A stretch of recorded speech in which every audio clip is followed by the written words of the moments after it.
Hi everyone, you're listening to Let's Psyconnect, and this is LT. You can also watch today's episode. It's going to be available on Instagram as well as YouTube.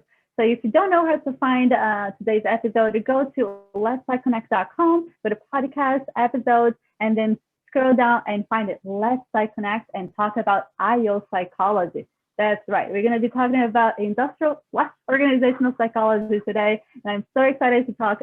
We have our guest speaker here today.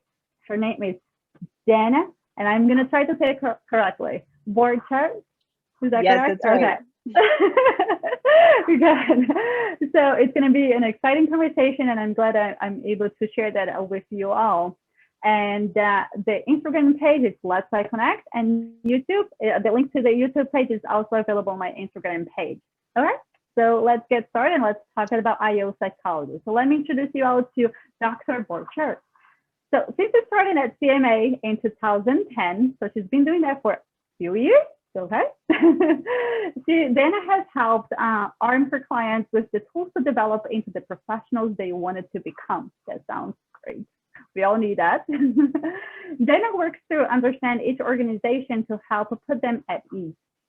So her expertise is partnering with leadership to improve individual and organizational performance through succession planning, assessment, performance evaluation, and a team evaluation, team building, and much more. She has a unique understanding of the brain's many facets, both psychological and physiological, thanks to her PhD and a Master's of Science in Industrial Organizational Psychology from St. Louis University and a Bachelor of Arts in Psychology from the University of Iowa with an emphasis in neuroscience.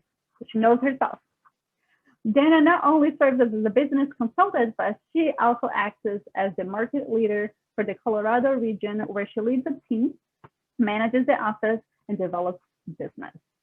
In addition to being recognized by St. Louis Business Journal as one of the 30 under 30, okay, up and coming young professionals in 2012, she has co-authored publications, presented many professional papers throughout her career. She's very active in the community affairs, and where she has served as chairs for the St. Louis Children's Hospital Young Friends Board and the United Way of Greater St. Louis Young Leaders Society. So welcome to Let's Connect. Well, thank you, LT. I'm so excited to be here today, and I am particularly excited to share my passion in IO with everyone as well.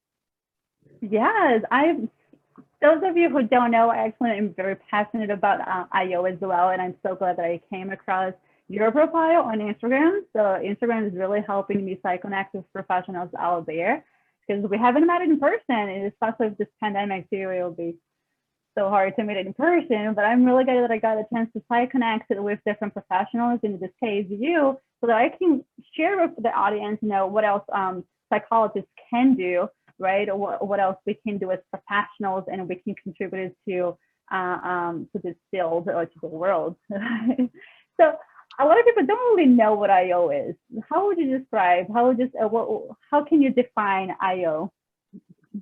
This is a question I get a lot, and at its foundation, IO psychology is really just the study of people at work. At CMA, which is the company that I have an opportunity to work with, we really believe that people thrive. And when people thrive, your organization will thrive. So helping people be more effective and efficient at work. Yes, yeah. And that's really about it, right? I mean, for me, like right now I work in a hospital setting.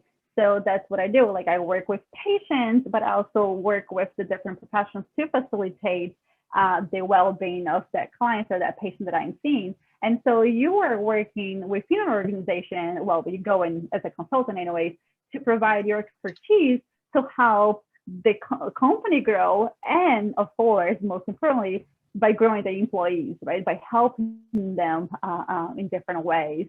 And I think that's what IO is all about. I love Adam Grant's tagline, and I wish I could steal it, but he always says, like, to make work suck less.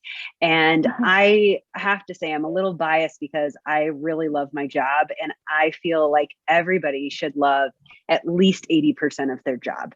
Otherwise, it's a really rough road ahead. Yes, yes. I mean, 80%, I'm going to keep that in mind too. So you're saying that you love IO so much. What actually brought you to this field? You know, I think my story is a little unique, especially compared to the 20 other psychologists on the team at CMA. My story started early on. So let me take you back in time. My parents met when they were 15 years old and got married when they were 20. And my grandparents' greatest fear is that my dad would not finish college. And so my mom stepped out of school and started working as a bank teller to pay for his schooling so he would finish and graduate, which he did. And he went on to be a very successful businessman. And I really got to see business through his eyes. He was a people-centric leader, and he also had an accounting background, which is sometimes a weird combination or a different combination. But that also brings me back to my mother. So she still wanted to go finish her education. It took her several years. And so when she was 40 years old, she decided to go back to the University of Madison, Wisconsin, and get her degree in psychology. I was about 11 at the time, and she would bring me to many of her psychology classes. I would sit in the back of the lecture halls and get to learn from amazing professors at a very young age. And I also got to be probably the test subject of every intro to psych experiment because I was constantly hanging around the psychology department after school hours. I really learned that I love psychology as well, but I also knew that I am a very sensitive person and that clinical psychology was going to be very hard on me emotionally. I would really take home individuals, very heavy challenges. But the business world also didn't seem like the perfect fit for me. It was extremely competitive. And I really like people and I want to collaborate. I didn't want to compete. So when I was 15 years old, my parents uprooted me from my childhood home a week before my sophomore year in high school and moved me to St. Louis, Missouri, where I had the opportunity to meet an amazing psychologist. His name is Robert Lefton, and he is a clinician by trade. But early in his career, he started applying clinical practices to the business world. And he runs a very successful psychology firm in St. Louis, who's one of CMA's biggest competitors. But I love it. He's still my mentor today, and I have so much respect for him. He introduced me to this amazing field that blends business and psychology together. Wow, that is amazing. And yeah, thank you for sharing your journey with me and others. I mean, it is very unique.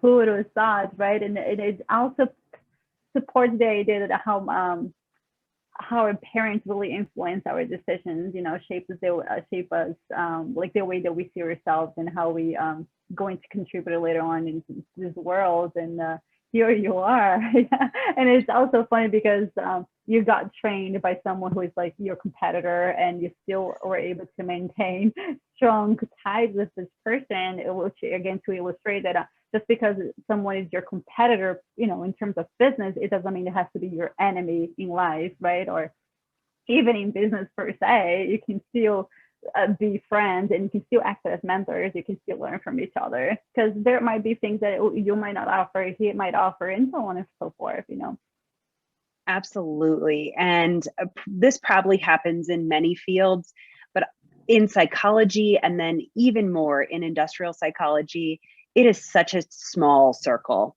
And it's pretty quick, you realize how small that circle is. You go to PsyOp, to a conference, and you realize you're like, wow, this is less than 6 degrees of separation. It's more like 1 degree. Yeah, so we should all maintain good relationships for sure. Right.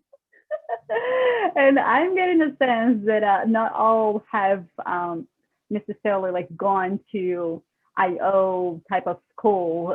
So some of your colleagues have training in clinical psychology like myself, and they just got into this world too. So like I said, like I do have a strong interest in IO. So I have a master's degree in occupational health and safety, and I did work in this organizational world trying to improve employees' health and safety. That's actually how it got me to clinical psychology world. So it was a little bit, it was very much of the opposite way. But I still am fascinated about it, and I still consider how else I can bring my clinical psychology knowledge to the business world to help. Like I said, like you and I have talked before about reducing disability rates and improving quality of life and work life to the employees, making like a work-life balance, making employees happy, satisfied, and so on and so forth, right? And then the company becomes happier and has better results, productivity. So everyone's happy, right? Yep. We want to help people flourish, right? And it's all those things. You bring up a really good point. So as I mentioned at CMA, we have 20 psychologists, and 10 of the team members have an IO background, and the other 10 have either a counseling or a clinical background. And the fun thing is we all practice. We're all practicing in the same ways. And when you think about what we do, it really works. So about half of our business is leveraging assessments for selection and development. Well, clinicals and counseling psychologists by trade have an expertise in leveraging assessment. And then IO psychologists really have an expertise in statistics, tests, and measures. So together, I feel like we evaluate the assessments we use from multiple perspectives. We can really say, is this the best? Is this the most valid and reliable measure today that's available that we're leveraging? And we don't usually do one measure. We're usually looking at a lot of measures. The other piece of that is coaching. So IO psychologists do a lot of executive coaching and just leadership coaching in general. And when I think about my clinical and counseling colleagues, their training in therapy really lines them up to be amazing coaches. And together, we really learn about each other's styles. So the IOs are trained in thinking about these business dynamics, and yes, interpersonal dynamics as well, emotional intelligence and personality. And then they're coming from this therapy perspective. And it's so great to be able to have supervision with each other and bounce ideas off of each other. In our cases and with our clients as well. And so it's really great to have those partners. I will say though, because I always wonder if it's a misperception, the clinical and counseling psychologists that work on our team, they do not practice therapy at this point in time. So if we are working with an executive or a leader who is revealing something clinical in nature, depression, substance abuse, we have lots of partners in our communities that we refer out to and make sure that they get the help they need in that capacity as well. Which is the difference again, it's learning how to differentiate and identifying the needs of that person that you're working with, as well as the organization needs to see, there's a line here, and then it's important for the clinical psychologist to identify that line and to not become that therapist in that setting, because also I believe that it could be ethical dilemma here, right? It's the client is the organization, it's not necessarily the employee, and then it can be very difficult to maintain that separation. And to the benefit of the employees, that's to be referred out in a way. Yeah. But there's a lot of things that IO psychologists and the clinical psychologists can do to enhance the strengths, right? Because it's a very strength-based, and also, I guess, to fill in the gaps too, right? It's trying to identify what else, some of the areas of opportunities, and helping them or coach them through to be stronger employees too.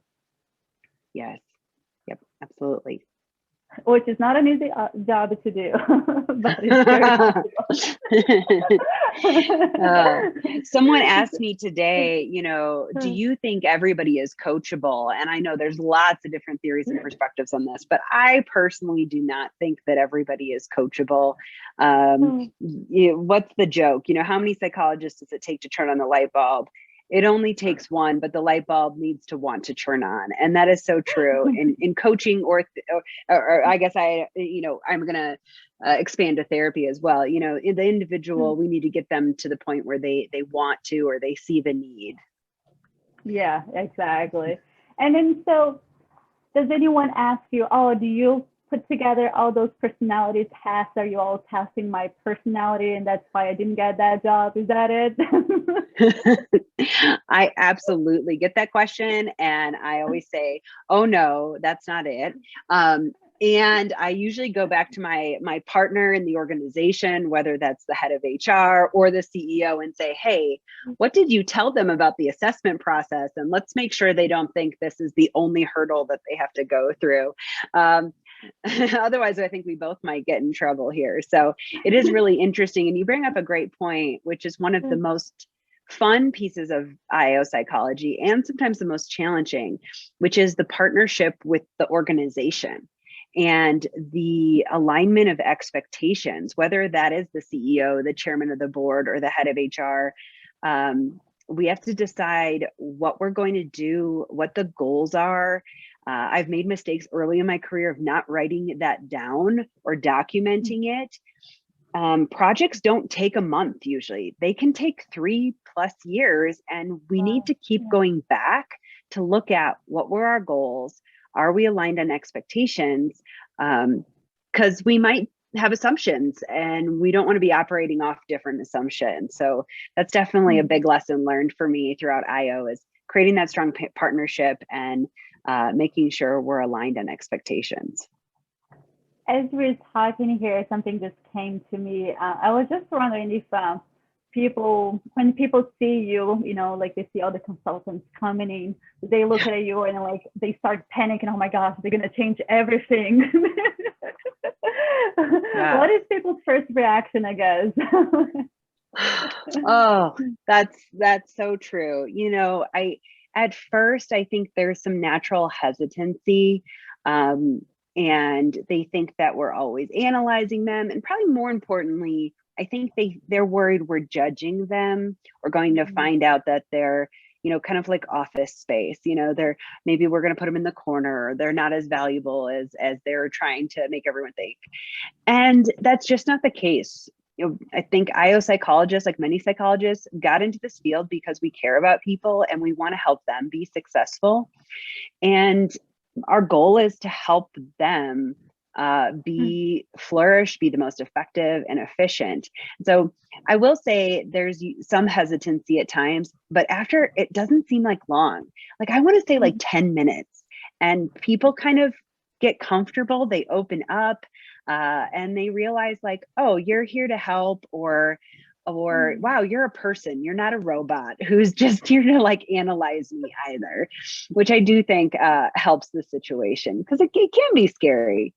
And I'm sure I believe some people might be worried that they're going to lose their jobs, that things are going to change for the worse, and like, and why are we changing anything if things are working? You know, they don't see all the process and how there might be some barriers actually in the process and the need to make changes. And so I'm sure that is like difficult for them, making it more difficult for them to accept and be so like welcoming, you know, and be okay with new people coming in and telling them like, oh, you're going to tell me what to do. Yep. Well, and one of the big pieces of IO psychology is that needs assessment, and really spending time on the front end of any project, any engagement, listening, asking questions, listening. And I think that's a big misstep that sometimes can happen. As an external consultant, you come in, they're like, ooh, here's the shiny expert. And even sometimes in a meeting, they'll say, okay, tell us what we need to do differently. That's another, you know, stone I've tripped over in the past is then jumping at that opportunity to share, oh, whatever the research is or what I'm really excited about. But I've learned that not answering that question can make the biggest long-term impact, and instead turning the tables and asking them more about what's going on, more about their concerns, talking to their people. And once you really listen to people, then they're way more receptive to anything you have to say because they really feel heard. And so that's definitely like something that I've taken a considerable amount of time to make sure I build into every project. Okay. And so you have years of experience in this field, and you have learned from other people's experience as well. How much of, I guess, emphasis do you put on research, or do you often rely on research, or do you still go back to research after so many years? Absolutely. I go back to the research. It's actually one of the fears that I had when I was getting my PhD, was that when I became a consultant, I would lose touch with the research. And two things. One, I'm passionate about the research. And the second thing is CMA is passionate about the research. Actually, one of our core values is to be thought leaders. And I've even changed it a little bit to be thought liaisons. We don't necessarily always create the newest research, but we work really hard to stay on top of the newest research and then be able to translate that or apply it to our clients and the client organizations. And I would say a couple things come to mind in our field, particularly. Like, there's definitely the Journal of Industrial and Organizational Psychology that SciUp puts on, Applied Behavioral Science, but my favorite by far is the Journal of Applied Psychology, JAP. And they just continue to put out extremely relevant articles that bridge that gap between research and academic findings and applied sciences. And even just like a quick scan of what they put out in their latest edition is extremely relevant. I actually feel like these publications, I can only imagine what's going on behind the scenes right now during the pandemic. They are working so hard to put out, findings as quickly as possible. And just even in the latest edition, they have an incredible article looking at gender differences in the workforce. And they in particular looked at about 270 dual income couples with young children, and looked at the different strategies these couples were leveraging to get through the pandemic, because we can no longer rely on external childcare, and how you're all on top of each other at home. How are you doing this? And it's really interesting because I think it's one of the big concerns. Like, I'm worried about what women in work are going to look like in 10 years, given the setback that we've seen this year alone. And they did find that this woman does it all mentality was almost a third of the population, of the sample population. A third of them were leveraging, okay, you're dual income, but the woman's doing it all. And I mean, it sounds like no big surprise, but it's always good to see research that supports it. But those women had decreased well-being at home and decreased performance at work. So that's definitely, we're going to see the impacts of that 10 years from now. On the plus side, they found that almost 44% of couples were doing this alternating kind of egalitarian style, where they were alternating childcare days and work days. And those couples were able to maintain their well-being and their job performance. And so it kind of gives us some hints about, especially as I coach a great deal of executive women who are also mothers. Okay, here's what the research is saying. Let's talk. This sounds strange, but let's talk about the conversation you're going to have with your partner tonight. How are you guys going to split up duties so that you can continue to excel and in the C-suite? Oh yeah. Yeah, it goes back to the work-life balance, which now looks different because of the pandemic, with everyone being home at the same time. Well, in a lot of instances here, I know some people still go to, let's say, their work environment Yeah. But to an extent, and I don't know necessarily the percentage here, maybe you do, how many people are actually at home and doing work for their office or their work, and they still working at home, taking care of the kids and the house, and still Yes. being a partner to their partners, and still being a daughter, and and having all those roles at the same time, because everyone is, well, a lot of people are stressed out, for lack of a better word, and coping through anxiety, right? And then so you get calls in the middle of the day, and you're trying to figure out if someone is safe, if someone is unsafe. So it's a lot, it's a lot of the mental health symptoms are popping up, that weren't talking about before, or they weren't showing as much as before. And it's becoming more of and I'm glad that the news and are talking is talking about it, mental health, more often than not. And I don't know if it's like that's something that you're picking up on too, but I see a lot of news articles talking about mental health symptoms. Like, I'm glad they're talking about it. Unfortunately, they're talking about it because it's really happening to a worse scenario. And I hope that it's bringing attention to something that's much needed, and it will help really improve work-life balance, will improve the work that we do for our employers, and also what it is that we do at home, because it is, I don't even know how to describe this. Like, you can't see me if you're just listening to this, but I'm like moving my hands up and down here, like juggling something. It's juggling so many pieces. And what we found at CMA in our assessment data, one of the many questionnaires that we give candidates is a motivational questionnaire. And as early as March 30th of 2020, which is crazy, almost a year ago, we saw a huge decline in individuals' motivation to take on challenges. The item we actually call fear of failure. And the reason why we think it happened on March 30th is this is around the day we all learned we were not going back to the office. If you rewind back to, March 17th, when shutdowns really happened, maybe earlier, depending on where you are in the country, we all kind of thought it was going to be 2 weeks, maybe plus spring break, and then we'd all be back and it'd be fine. And March 30th was the day we really learned it wasn't going to happen.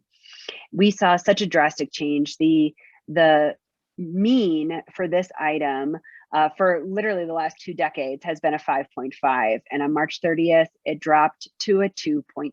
Wow. We saw a very slight uptick in this item in August, when people were kind of feeling more hopeful. The summer had been going good, they could take walks, and then towards September they learned that their kids were not going back to in-person school, and we saw a drop again, and it has not changed. So when you look at the questions behind the sub factor, there's something like, on a scale from 1 to 7, how motivated are you right now to take on a challenge or even put yourself in a failure position? And prior to this, there was quite a few people who were excited about that. You think of an entrepreneur who would say, yeah, I'll go live in my parents' basement and start this company, or I'll switch jobs to go take the job of the lifetime. And right now, people are saying, no, that's okay. I don't need another challenge. I have enough on my plate, even if all that's on my plate is working from home, trying to manage being alone, or always being with a family. So people are feeling a considerable amount of stress. I am not surprised by the research saying that depression and anxiety have skyrocketed, as well as well-being. We're seeing that in our executives. They're stressed, and they're stressed about managing their team through this time. They've had to really put on their empathy hat in a way they've never put on before. Yeah, it's so hard to describe what it is that we're going through right now. Yeah. If put it in words, I don't know. I would have to think about it longer. I hate to say it, but like, as scientists, it's kind of fun. Like, this is like the biggest experiment ever. And it really stinks in many ways. And it's going to be really interesting to see how it impacts things down the road. For sure. I mean, we're here to help people. In order for us to help people, they need help. And, so it's like, it's almost like bad things need to happen for someone to be helped in ways, and Yeah. tough. So I can understand, I can see where you're coming from when you say like it's exciting from a research point of view. I mean, emotionally and personally, we all know that it's not that exciting at all. Right. No, not at all. Not at all. And so you mentioned stress, but we often talk about burnout, job satisfaction. So what do you see, so far, and or I guess before pandemic and after, or and during pandemic, not after yet. Yeah. I think stress and burnout has changed and evolved as the pandemic has gone on. It's interesting. We're still really living in this ambiguous time, and yet people have found stability in the ambiguity, if that makes sense. Where throughout the summer, we were all just living every 2 weeks or every month to wonder if we were coming back. And that was actually adding to the stress and burnout quite a bit. It was the anticipatory anxiety of what's going to happen, where at least now there's some, okay, it's going to be a while, and they're not going to pull a plug and say, go back to work. I have time to plan, and that is helping people with their stress and burnout. Mental health is not doing well for everyone from the frontline worker to the executive.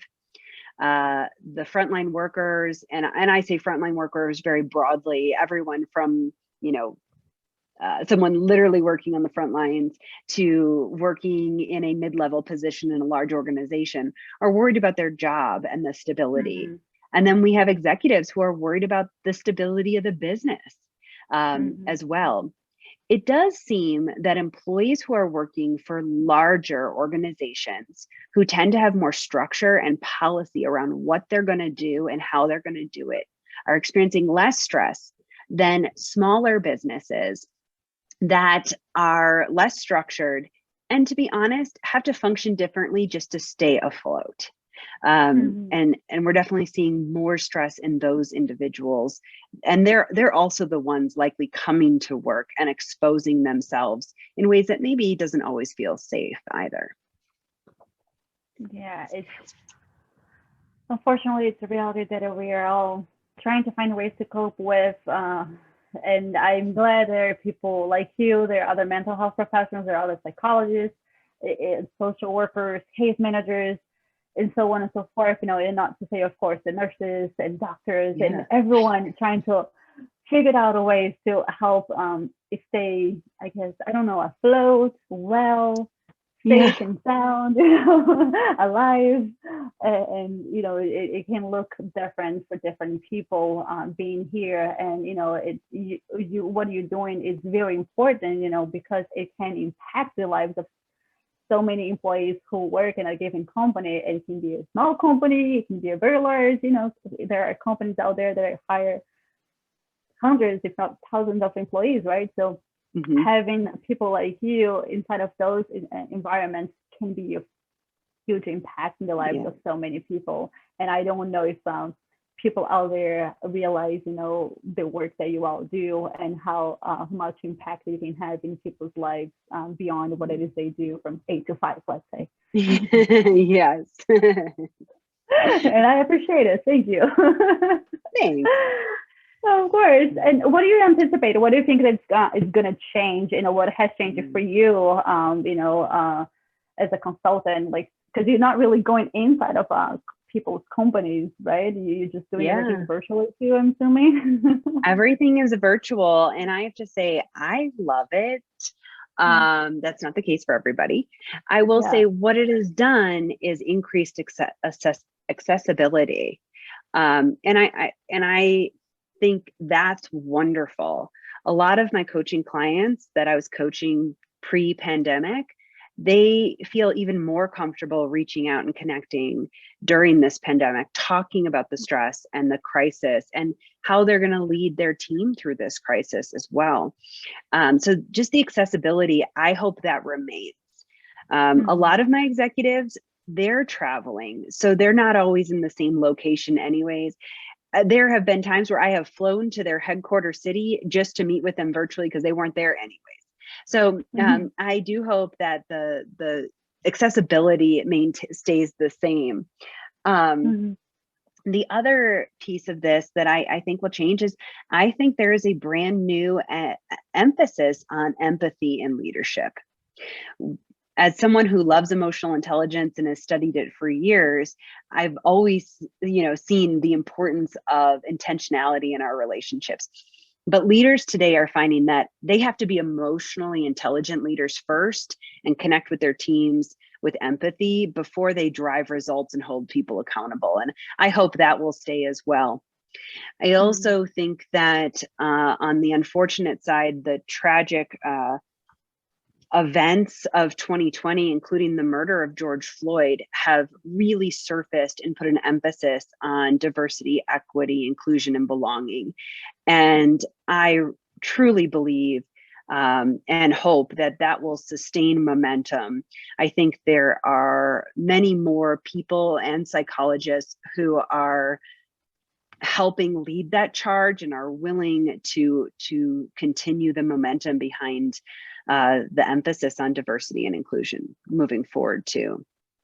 For sure. And training in itself has changed because it's more virtual now. And it's virtual training. If your trainers out there, I can emphasize with you because it's very hard to deliver training when you want to engage with people or people to engage, to be part of the training and to talk about topics such as diversity and systemic racism and what is going on in society right now. It's people sometimes don't want to talk, and in a video setting it can be much harder to point people out and hey, you participate, And also some companies were even allowed, or organizations or agencies weren't allowed to say certain words associated with diversity and also associated with what's been going on in this country and around the world that is associated with diversity and systemic racism, which was much harder for, especially if you come from a background that it's not necessarily white, then, and you want people to talk about those topics, but you weren't allowed to talk about it. I'm glad now that things are changing and hopefully more companies will be able to, or I don't know what necessarily will take for the companies to finally push through this type of training, but it's much needed so we can instill hope within workplaces too and foster changes. It made me even think about this really small piece, not a small piece of IO psychology, but one of the things I get asked to coach people on a lot is helping them increase their influence and persuasion skills.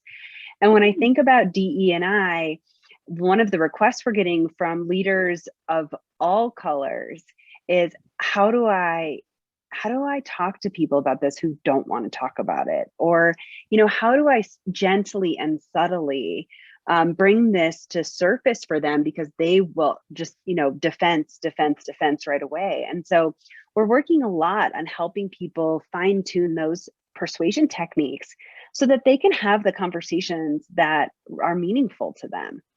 And you talked about women in the workplace too, and hopefully there will be positive changes in many ways, not only employment, because a lot of women are losing their jobs due to the pandemic and many other factors. It's just what I was going to say is when you're talking about coaching and persuasion and whatnot, what came to my mind here too is how women are treated when it comes to being assertive. It can be seen as argumentative or rude, aggressive. The list can go on and on, So I wonder too if we're going to see changes in that way, because we're talking more about diversity, we're talking more about equality, and hopefully it will lead to positive changes when it comes to accepting. I don't even know. Should I say accept? Because I don't even know. You tell me. That's okay. Whenever we talk about DE&I think the general blanket is we're always learning and always evolving. And so, It's just I just want women to be able to voice their words, their opinions, and not be seen as aggressive or opinionated and so on and so forth, and not have the same chances within a workplace because they voice their opinions, Absolutely. It will be interesting. I am so excited to see where women have come. In 2019, there's an annual survey called Women in the Workplace. And they had found that there were significantly more women in leadership roles than ever before. But they also identified this thing called the broken rung, which is women from individual contributor to manager weren't making that leap. So they were saying that the bottom handle of the ladder was broken and they couldn't quite get up that ladder. And there was a lot of emphasis on so what do we do? How do we coach these high performing individual contributors so that they can make that leap and work with managers so they're aware of this? But then 2020 came. And as I mentioned, we're seeing a lot of gender differences and responsibilities at work and at home. And there's a lot of women who are stepping out of the workplace because of those responsibilities. And so my fear is that 5-10 years from now, we will have a deficiency of women leaders again that will need to really evaluate and focus on bringing back up into those leadership roles. Otherwise, we're going to have a lack of diversity in thought and gender there as well. Looking forward to learning more about that and being part of the changes as well. Yes. So it's been awesome, amazing to Psyconnect with you today, to learn from you and share ideas with you. I was just wondering, do you have any last thoughts? And also if you want to share your contact information if people want to get in touch with you. Yeah. Well, this has been really fun, LT. Thank you so much for having me. I have to say that as you mentioned, we connected on Instagram, and it's so fun that our field, our industry is going and connecting in so many different areas. So people can please connect with me on Instagram at Dana Borchert, PhD, as well on Facebook at Dana Borchert, PhD. And I look forward to meeting so many new people too. Awesome. If you didn't get that, that's okay. Just go to the episode description. The handle is going to be listed over there. If you go to Instagram, it's much easier because I'm going to be able to tag her as well. And like I said, this episode is available in audio version as well as a video version, so you can watch it on Instagram as well as YouTube. And visit letspsyconnect.com for more information. And remember, let's Psyconnect.